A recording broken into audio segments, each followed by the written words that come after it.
So for our first question, I just thought maybe you could set the stage for us and tell us a little bit about what was happening in the months leading up to and after the election of 1860 that yield the events that you really spend most of the book talking about. Sure. Well, of course, the country is on the brink of civil war. It has been lurching towards civil war for most of a decade. I'm not going to recapitulate all the events of the 1850s, except that following the Compromise of 1850, effective for a time, then not very effective, the conflict over the Kansas-Nebraska territory, which led to bloodshed, the Dred Scott decision of the Supreme Court, which essentially declared that African Americans had no rights whatsoever.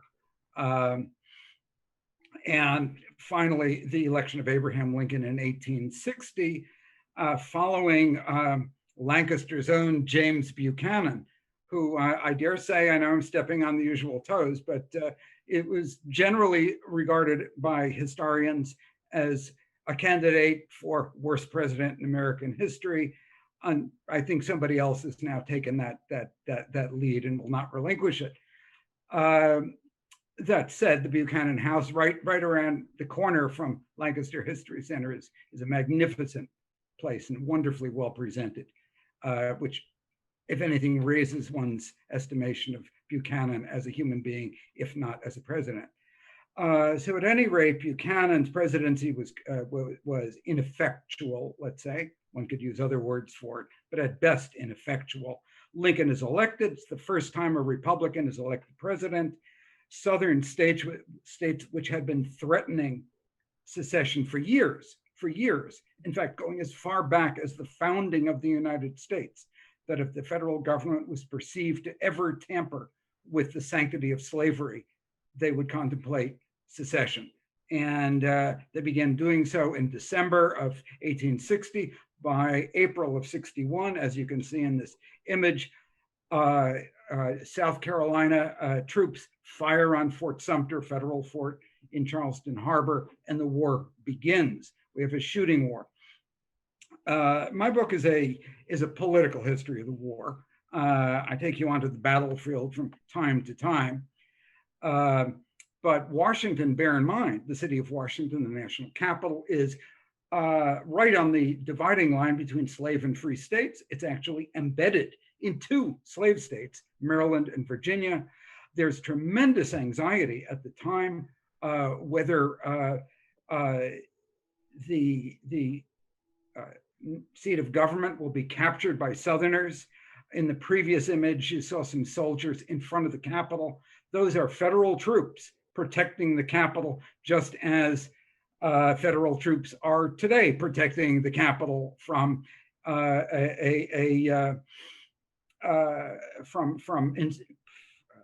insurrectionist Americans who evoke the secessionists of 1861 more than I care to admit, but I just did admit it. Those were federal troops on maneuvers. And here's the Capitol in that year, 1861. I chose to use this image in the book because the dome is incomplete. And it's a powerful image, I think, of the Union incomplete, fractured, with 11 of its states gone, seceded. By the way, the image is of Lincoln's first inauguration. And the Republicans had never been a national party. They'd never held the presidency. They've been electing senators and congressmen for a few years. The party's only founded in 1854. It's a new party. And they came into, no one came into office, not Lincoln, not any of the leading senators, expecting to fight a war that was going to take 4 years and cost perhaps 750,000 lives. I'm going to quote Albert Riddle, who was a radical Republican during the war, who, reflecting on this a few years later, said, "Mr. Lincoln, his cabinet, and the 37th Congress were elected to do anything, everything, except what fell to them to do, fight the greatest civil war of history. It came upon them as an utter surprise." So you have a government taking office at a moment of seeming chaos, national collapse in the spring of 1861, not knowing what's in store, delusional to the extent that it expected, as Southerners, secessionist Southerners did, that if there was any fighting, it would be over in a couple of weeks or a couple of months, and then everybody would kind of settle down and you'd have one country or two countries.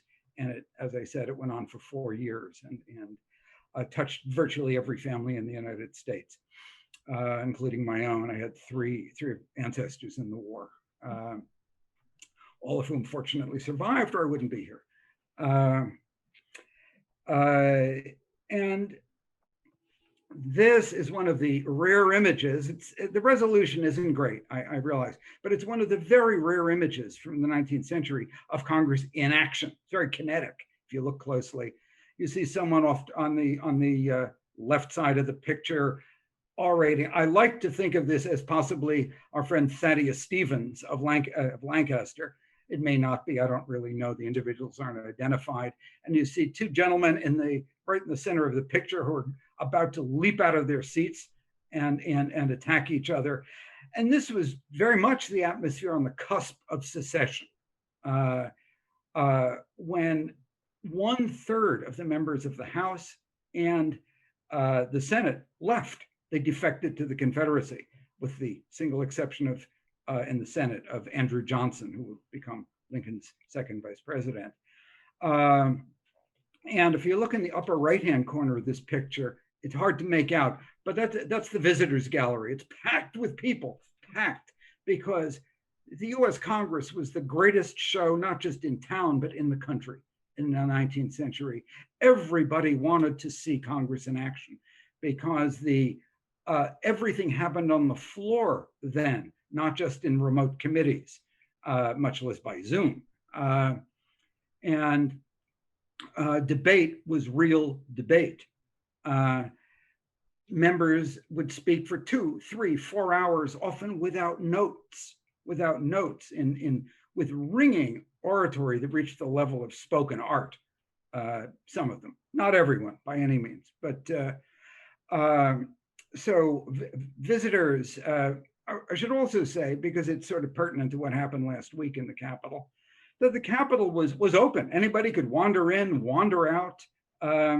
Ordinary citizens could wander onto the floor of Congress. And somewhere in my book, I quote a tourist from Maine, as I recollect, who said, well, he went up to the up Capitol Hill to the Senate chamber, and he sat in Sumner's chair, and he foraged in wastebaskets for souvenir autographs and so on. But these were Americans, of course, who loved their government. They weren't trying to upset it or destroy it or damage or vandalize these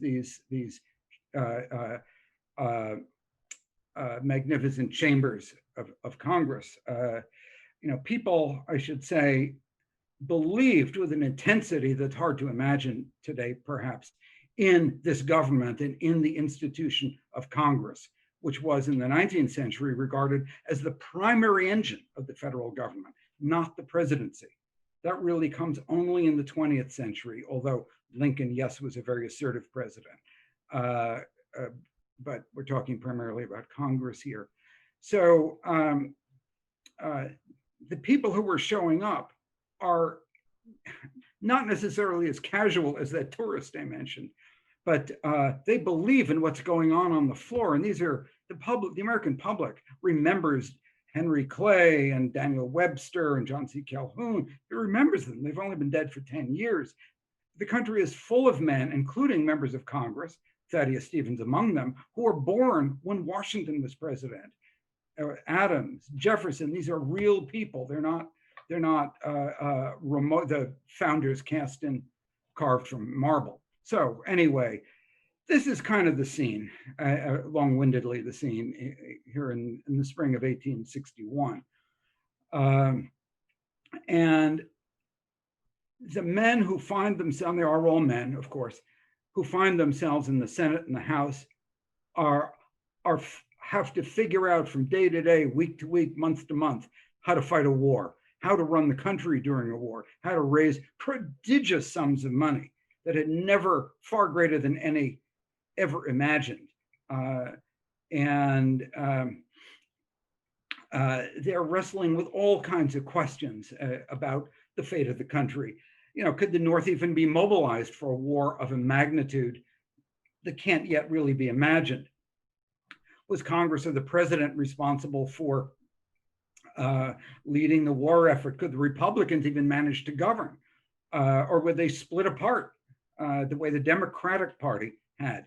And I should say, by the way, parenthetically, that the posture of the two great parties at that time was approximately the reverse of today, which is to say that the Democratic Party of that era was fundamentally a reactionary party, which had been tied to slavery, was intensely ideologically racist at the time, and Democrats in Congress, including one I'll mention in a few minutes, were often hostile to the war effort and were prepared to let the South go, to secede. The Republican Party, a new party, had most of the country's, let's say, forward-looking, one might say, progressive elements of the time. And indeed, Republicans whom we're going to be talking about identified themselves and were regarded by Americans generally as radicals. So that's a term that figures in the Republican Party, not the Democratic Party. So roughly, very roughly speaking, the Republican Party is the left of the time, and the Democratic Party is the right of the time. So Fergus, you really build so much of your narrative around four key figures in Congress. So you have Senator Benjamin Wade of Ohio, Senator William Pitt Fessenden of Maine, Representative Thaddeus Stevens of Pennsylvania, and then Representative Clement Vallandigham of Ohio. So one of them, Vallandigham, is an anti-war Democrat, and his commitment to the Union is complicated by his pro-slavery sympathies. The others are Republicans, and two of them are, as you just said, they're self-professed radicals and embraced the idea of their radical position. They're also staunch advocates of abolition and civil rights. So what led you to focus on these four as kind of a combination of interesting characters? Okay, Robin, as we're talking, perhaps you could let folks see the portrait pictures, which we have here. Ben Wade of Ohio was a two-fisted, self-educated, loud, brash, rather rude, tough-minded Republican, born in Massachusetts, but he eventually became a lawyer, a very fine lawyer in the state of Ohio. And the Republicans I've chosen were all three men who were central to all the key policies that led the Union to victory, that politically led the Union to victory in the war.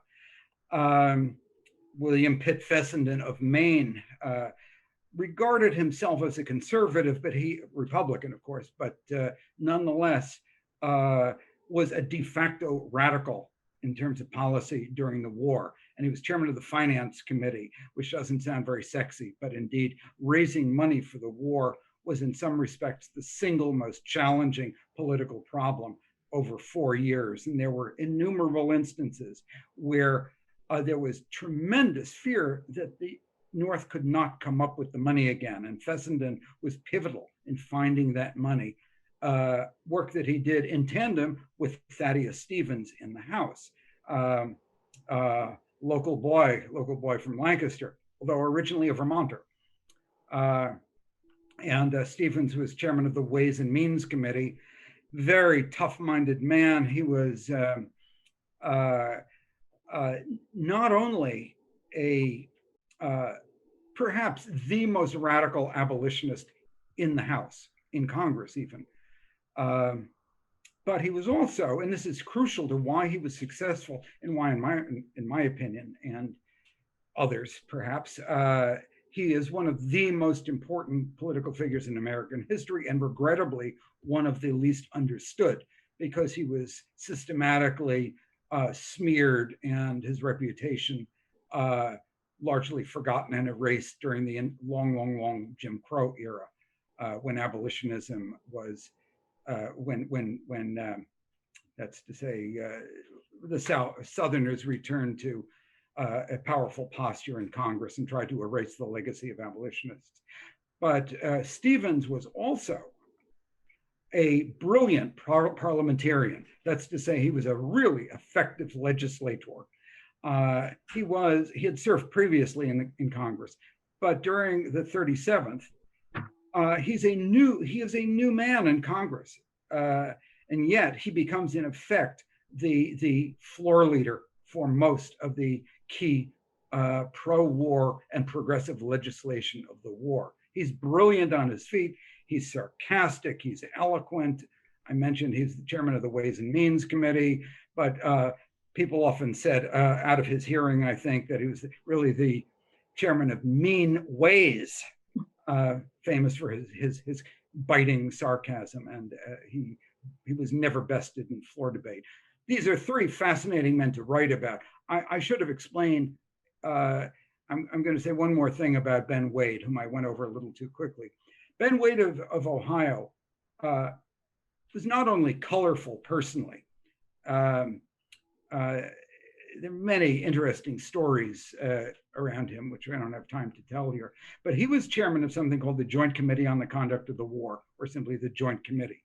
This was it was in some ways the most important committee during the war, except perhaps after finance, because it was the committee that was set up after the disaster at Bull Run in 1861 to essentially examine, investigate, and guide the war effort. And Ben Wade was a superb chairman of it. He was hated by people who didn't like the radicals, but he used it as a platform to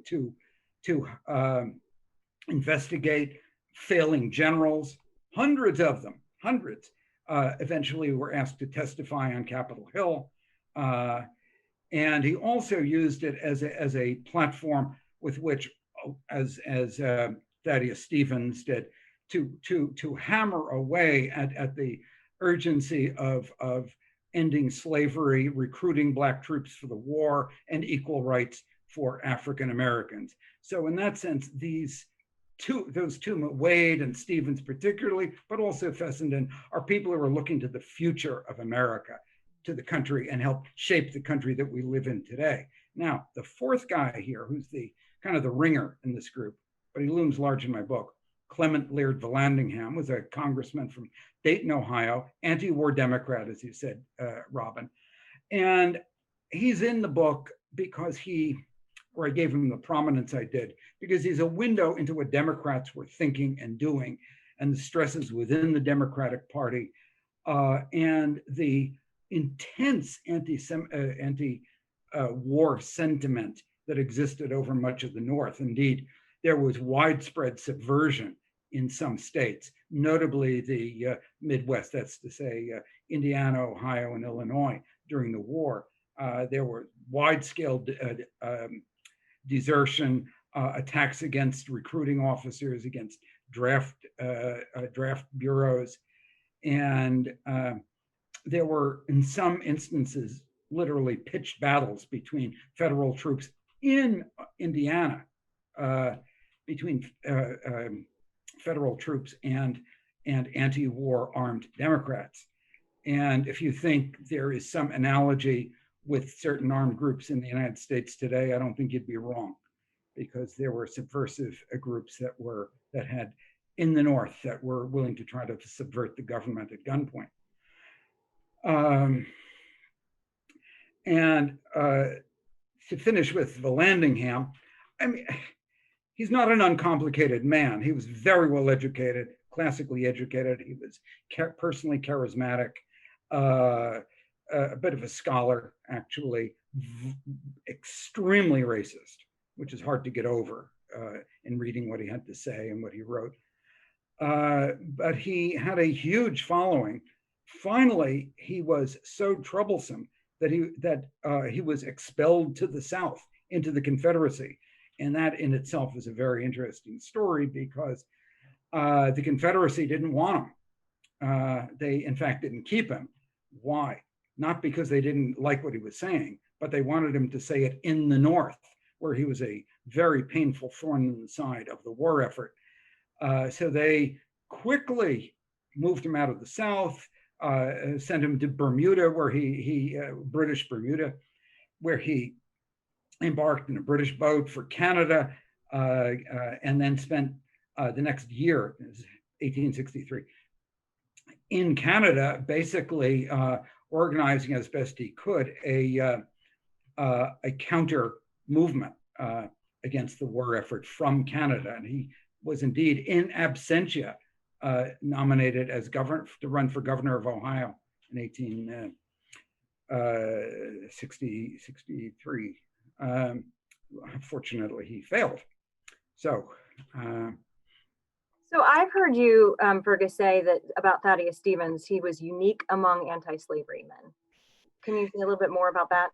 Sure. I've touched on it a little bit already, which is to say that, now, bear in mind that anti-slavery was a minority political posture in the United States. Abolitionists were a small and embattled minority before the war, although their audience gradually increased.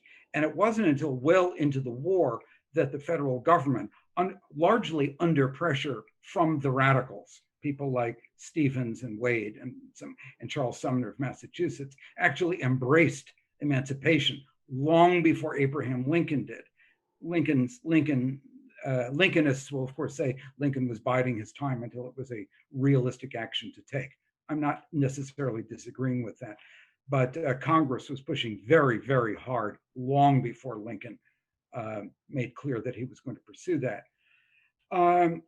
Stevens, how did Stevens differ from abolitionists? Because he was politically effective. As I said before, he was a brilliant parliamentarian. He was regarded as the best lawyer in the state of Pennsylvania before the war. And he had a marvelous ability to craft legislation. In other words, to make things happen. He was a get things done politician. And he was proud of being a politician. It was not a shameful word to anyone in the mid-19th century. Compared to, let's say, Charles Sumner, whom I don't deal with at great length in the book, who was an abolitionist, very famous, eloquent, persuasive abolitionist from the stump, but a very ineffectual legislator. He wasn't very interested in legislating. He was interested in making speeches and staking out moral positions, which he did very eloquently and had a great following. But he was ineffectual as a politician compared to a Stevens, or for that matter, to Ben Wade. I think watching Stevens in action, and I say watching because these people really live in my imagination. And I read a gigantic amount of the Congressional Globe of the time. That's the record of congressional debates, and all of which is available, by the way, online through the Library of Congress. You can find anything in there, and there was and whether there is still this dynamism today is an open question, which we might or might not talk about. But there was a dynamism to the way Congress operated. I should say parenthetically that there was no congressional staff in those days. Nobody had staff. They did all the work themselves, and their office, they had no separate offices. Their desk on the floor was their office. And that's why that tourist could go and start poking in people's desks and finding autographs. And they wrote their own speeches, and it shows because the style of speaking of many men varied according to their personalities. There was no such thing as a short soundbite. And Stevens epitomized, I would say, the best kind of a congressional actor of the time. And anti-slavery needed a Stevens. Now there are others as well. I've mentioned Ben Wade and Sumner. He's not alone. I don't mean to imply that somehow he was on a mountaintop all by himself. He wasn't. But he was more incisive and decisive and a more skilled crafter of legislation than any others, and his interests ranged across the political map. He was not only an anti-slavery man, and I should say, for those people who are here who haven't been to Lancaster, that Thaddeus Stevens was also an egalitarian. Many abolitionists were absolutely anti-slavery, but frankly, they weren't very comfortable with Black people. That was not true of Stevens. Stevens had close relationships with Black Americans, including Lydia Smith, his confidant and partner as in business and housekeeper of his property in Lancaster. And when he died in 1868, he specified that he would not, that he'd be buried in the only racially integrated cemetery in the city of Lancaster, which you can visit. You can visit his grave. It's quite moving, I find. And he, you know, it was the last thing that he could do as an anti-slavery man and as an egalitarian, was to ensure that he was buried in a mixed graveyard. On that point, one of the most interesting moments I think I had in 2020 was discovering a handmade sign someone had put at his gravesite that said, "R.I.P. Thaddeus Stevens, but we wish you were here in 2020." So it really does speak to how relevant his legacy remains and is right now. Absolutely. So your subtitle to this book, Fergus, I find fascinating. And it's How Republican Reformers Fought the Civil War, Defied Lincoln, Ended Slavery, and Remade America. And I think we could hone in on each of those components. But the piece I find most fascinating is the clause about remaking America. In brief, because I know you could probably talk about this for hours, what do you think the most significant contributions were that Stevens and his colleagues made? Sure. The war transformed the United States, and the leadership of Republicans in Congress during the war, frankly, was brilliant. And especially if you remember that they came into office not even imagining that they'd have to fight a war. But I'm going to cite a couple of examples. So it's,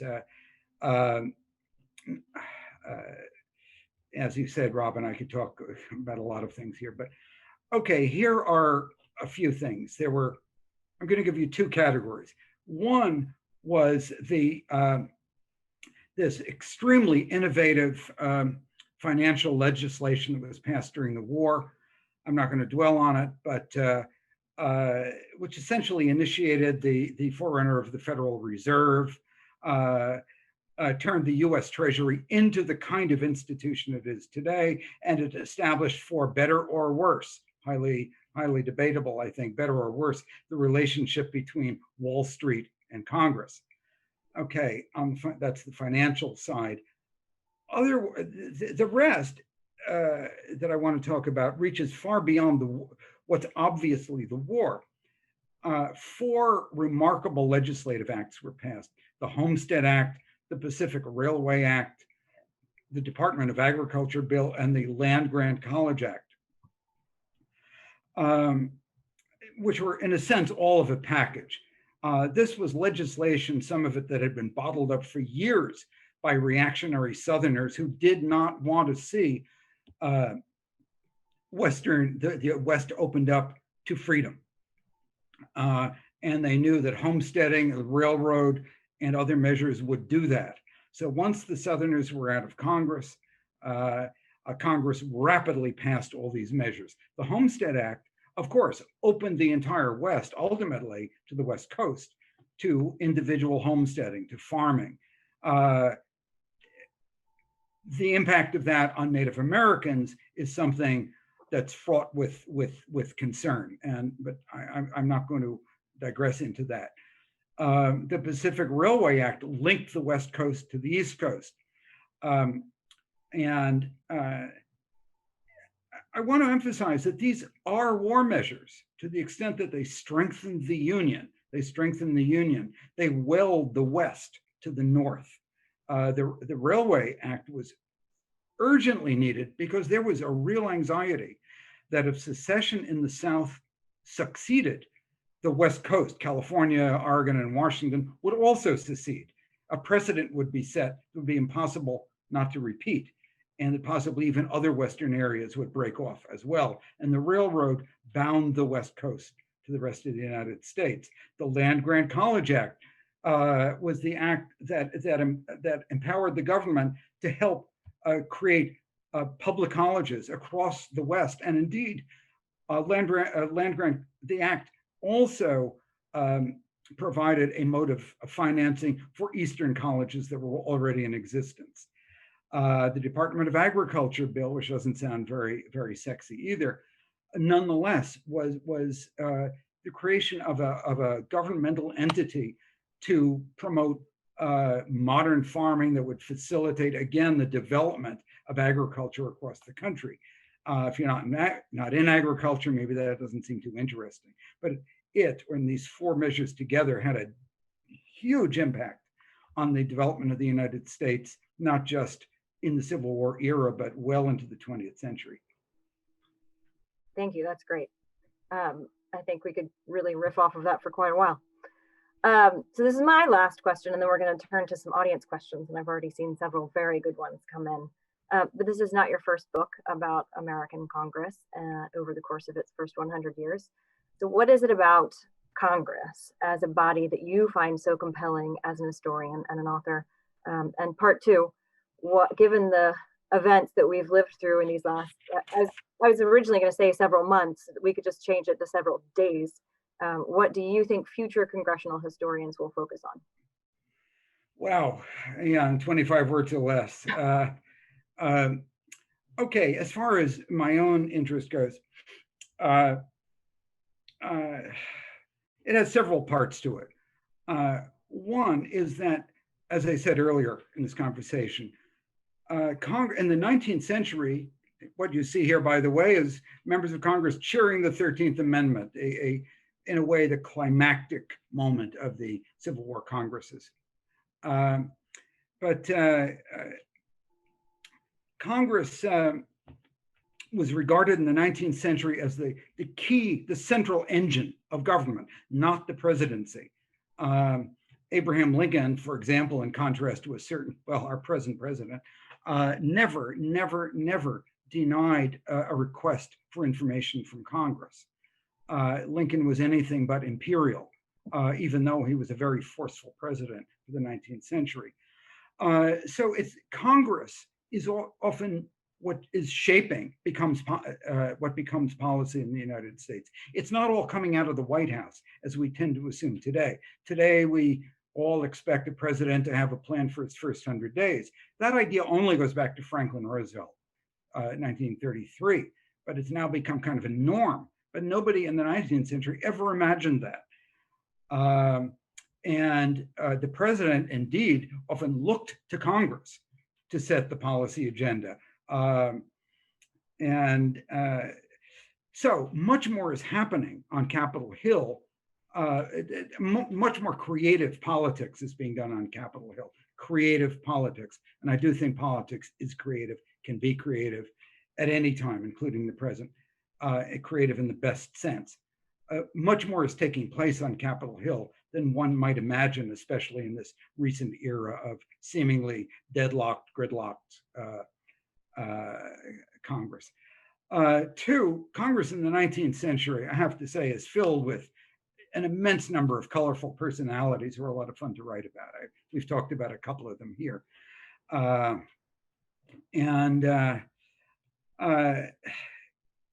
would also say that a trend in the country, this is a work of history. It's not a polemic. It's not about, if you can find my point of view about present day politics in the book, well, you might, but I think you're going to have to work to find it. But I've been tremendously dismayed in the last 20, 25, 30 years or more of the plummeting confidence of the United States, of Americans in Congress, which was the institution created by the founders to be what it is. It's not fundamentally a different thing, a different animal than what the founders bequeathed to us. Yes, it's slow. Yes, it's inefficient. Yes, people argue all the time in Congress. Why can't they get together and just agree? It wasn't created to be that way. This is what representative government is. It's what democracy is. And I've somewhere over here, I have figures. Yeah, I'm going to quote for you. Relating to the contempt for Congress that's grown in recent years. According to some polls, and this was before the last 2 years or so, less than 10% of Americans professed confidence in Congress, and almost 1/3 of young Americans say that they don't think it's important to live in a democracy. I mean, these are shocking figures, shocking. The rate of approval for Congress back in the 1950s, I think, was something like 70+%. And it's approximately, I'm not sure what it is today as we speak, but it may be in single digits or low double digits. This country can't afford this. We can't afford it.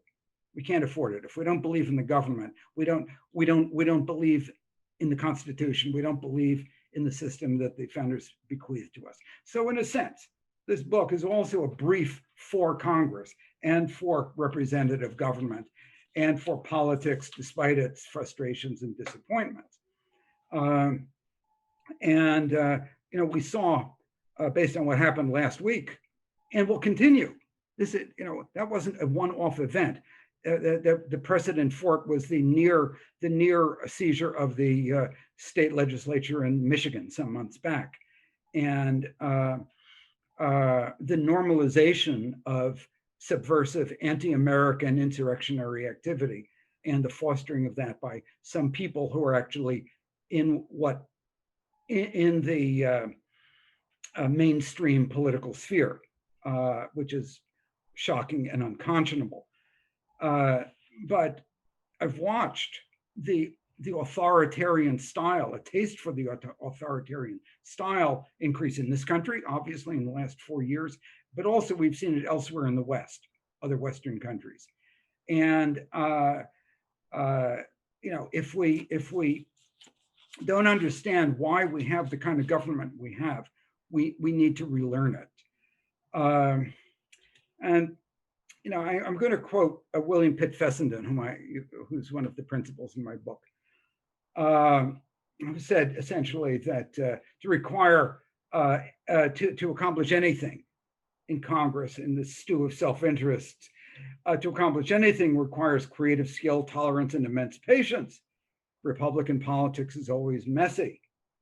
As Fessenden put it, I would not have perfect quiet always. In a republic, especially, you never find quiet except under a tyranny. So we should welcome the cacophony of Congress, and the more combat in it, the better. The more, when I say combat, I'm talking about verbal parliamentary combat, not what the insurrectionists were calling combat last week. So what will historians take away from this? Well, one, I think you need to understand how a powerful armed anti-democratic movement that spreads across many states, if not all states, came to be, how it became normalized by people within the so-called mainstream political sphere. And I mean, we can see, and I have no doubt that some historians will see the obvious analogy between the way in which mainstream conservatives and reactionaries in the Weimar Republic before 1933 fostered the proliferation of gangster thuggery in the streets under the impression that they could control it. They were rudely awakened in 1933. And my point there is not to say that this is Germany, we're a different society, a different country, but we'd be fools at this point, at this juncture, as I think any historian would say, to believe that it can't happen here because it has been happening here. And this will take a lot of unpacking, how it came to be. And I think it'll be time for historians to also unpack, to deconstruct, if you like, this I would say kindergarten notion of American exceptionalism, which holds that anything the United States does is right, anything that our paramount leader does is right, and the persistent hesitation to look at the very equivocal trends that have always existed in American history. And I spend a lot of time in my book, the book we've been talking about, looking at pro-slavery. I love talking about the abolitionists because I admire them, and they were the men who helped create the country that we're in. But you have to, if you want to understand present day racism and in its depth, look at the ideology of racism that was not universal, but endemic in the 19th and well into the 20th century. And I feel safe in predicting that the current occupant until next week of the White House will not fare very well in the hands of future historians. So a good segue between that topic and some of these really great questions that are coming in is, who among current legislators do you think is most like Stevens today? Well, that is a challenging question. That's a challenging question. Okay, I think I'm going to come at it from a obliquely. I'm not sure if I'm going to be satisfied with what I say, but I've been asked more than once, wouldn't you say that Bernie Sanders is the Thaddeus Stevens of today? And I would say no. No. And why? Because Bernie Sanders was essentially has been a one-man band legislatively. And regardless of whether one is warm to what he says and wishes to see the kind of America that he describes, he's not been very effective as a legislator. Thaddeus Stevens was brilliantly effective, which I wanted to underscore over and over.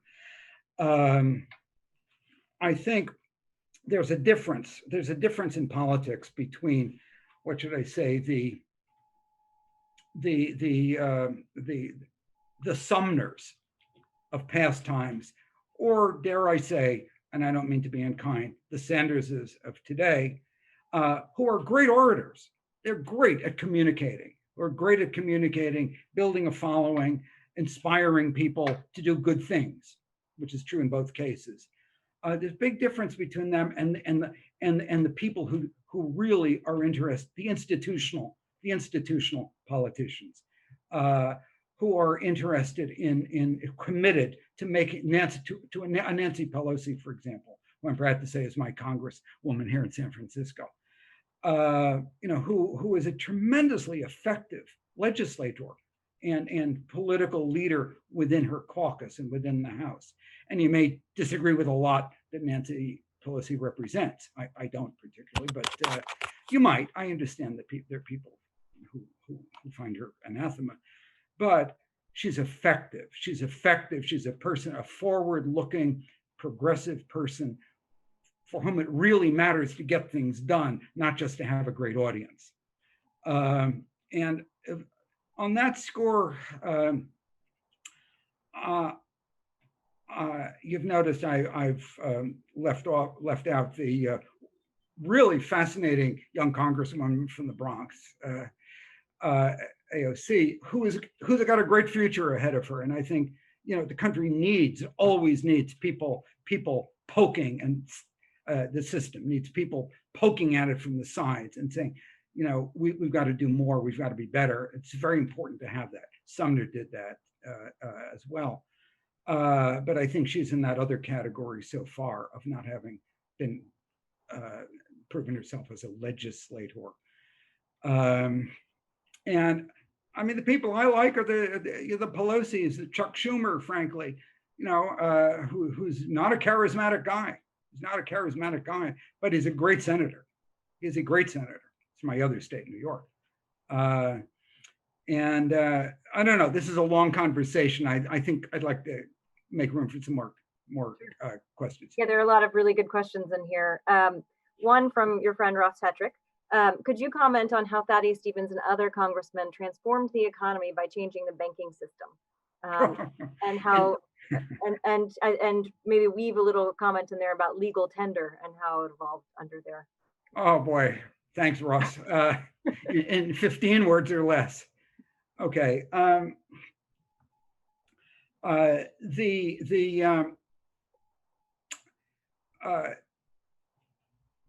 Civil War Congress essentially invented a national paper currency.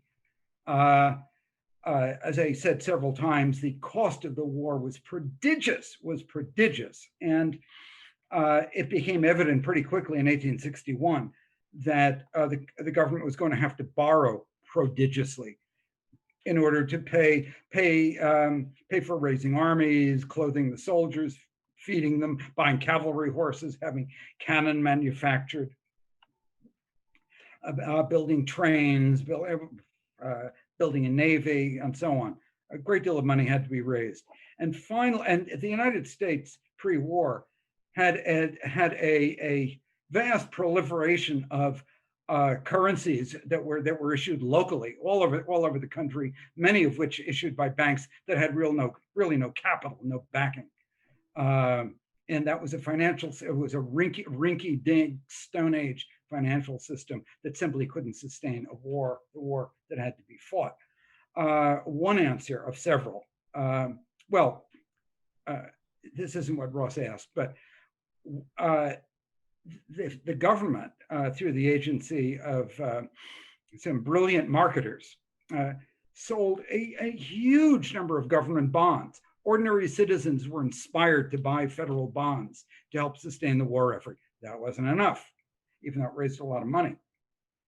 Jay Cook was, by the way, a Philadelphia financier, was the brain behind that project primarily. Paper currency was a national paper currency. Greenbacks, you've all heard of greenbacks, was invented.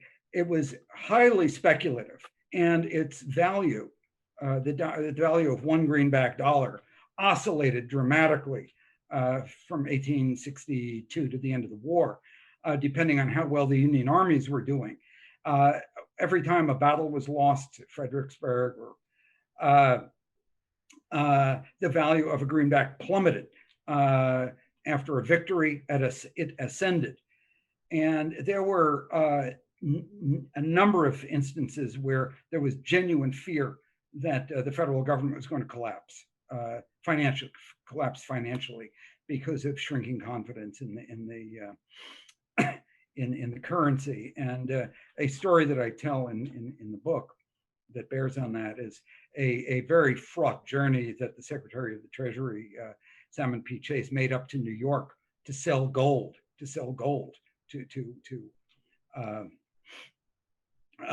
depreciate it, deliberately depreciate its value, because the value of the greenback was measured against gold. So the more gold there was on the market, the less the currency would be depreciated. There is so much more to say on this, but Robin, let's take another question. So let's see. The next one I'm going to ask you is from Bob Hochler in Lidditz. Your book is a story on Stevens and a tariff on the clean rice that was intended to harm Chinese immigrants on the Pacific coast. No other writer on Stevens, as far as we know, has ever mentioned this. So the questions really are, how was the story found, other than turning every page in the Congressional Globe, and what considerations led you to include this story in your book? The answer is turning every page in the Congressional Globe. And I warn you, anybody who may take my suggestion to go check it out on the internet, it's wonderful, but the print is really small. No, I stumbled over it.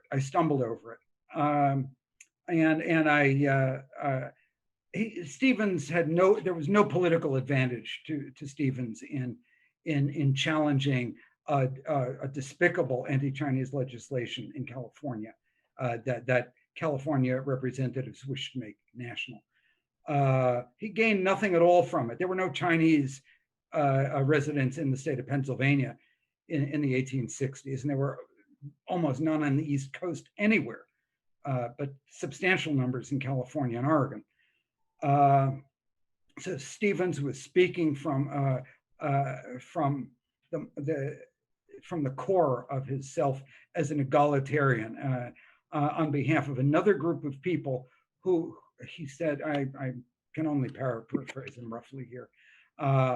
He had never heard anything to weaken his high opinion of Chinese, and such legislation was not worthy of Americans, something to that effect. I think there's a great paper to be written on that, actually. I'm not sure how much more he may have said on it, though. Another future topic.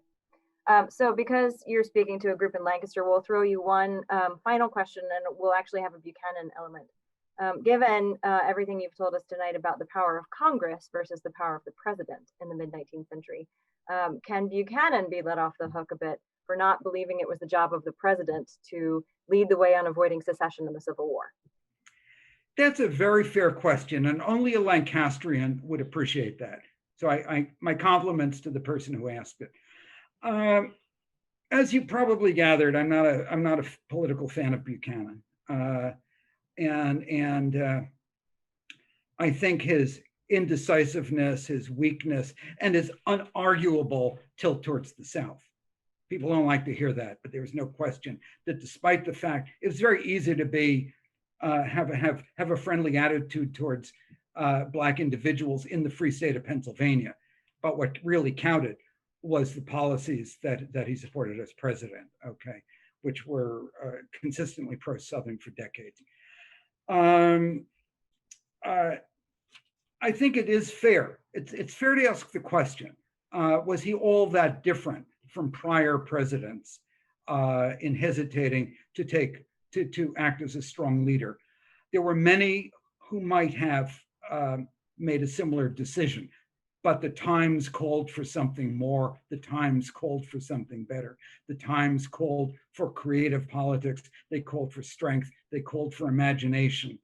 Not for a weak avoidance of reality, an avoidance of. We see the price today in our country of 4 years of avoidance of many realities, many factual realities. And Mr. Buchanan, with all his good points as a human being,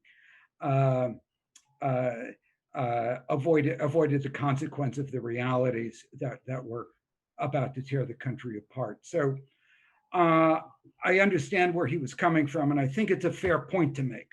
It's a fair argument, but in the end, I can't let him off the hook. I think that's fair.